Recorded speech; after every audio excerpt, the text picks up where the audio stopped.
তারাই ক্ষমতার মসজিদে ছিল, তারা ব্যর্থ হয়েছে, তাই বাংলার মুসলমানদের টুটি চেপে ধরেছিল, তারা মানুষেরকে শোষণ করেছে, শাসন করেছে, নির্যাতিত করেছে, নিপীড়িত করেছে, নিষ্পৃত করেছে। কথা ঠিক না ভাইরা আমার?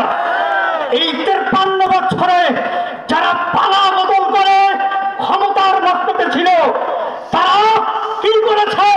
আমাদের ট্যাক্সের টাকা দিয়ে, ভ্যাটের টাকা দিয়ে তারা বাংলার শত শত কোটি টাকা বিদেশে পাচার করেছে। কথা ঠিক কিনা ভাইরা আমার?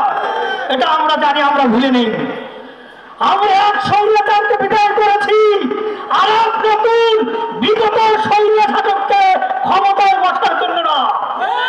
এই স্বপ্ন ভুলে যান আপনারা।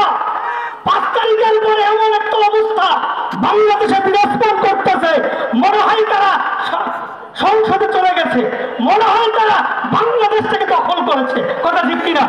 কিভাবে তারা মানুষের ঘর বাড়ি জ্বালিয়ে দিতেছে, তারা লুটতরাজ করতেছে, তারা দখলদারিত্ব করতে। ঠিক কিনা হয় না? এজন্য আরেকটা কথা বলি, আমরা সবে মাত্র আয়না ঘরকে বিদায় করেছি। কথা ঠিক কিনা? এই হাওয়া ভবনের আধিপত্য করার জন্য আয়না ঘরকে বিদায় আমরা করি না, এটা আমরা জানি।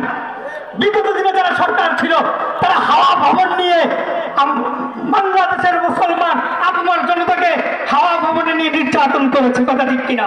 এটা আমরা ভুলি নাই।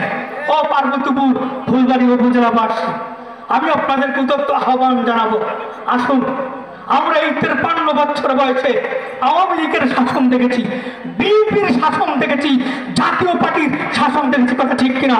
এখন তৃতীয় শক্তির একটি শাসন দেখা দরকার আমাদের। কথা ঠিক কিনা? আর এই তৃতীয় শক্তি হচ্ছে ইসলামী আন্দোলন বাংলাদেশ। কথা ঠিক কিনা? এই তৃতীয় শক্তি হচ্ছে পীর সাহেব চরমরায়। কথা ঠিক কিনা ভাইরা আমার?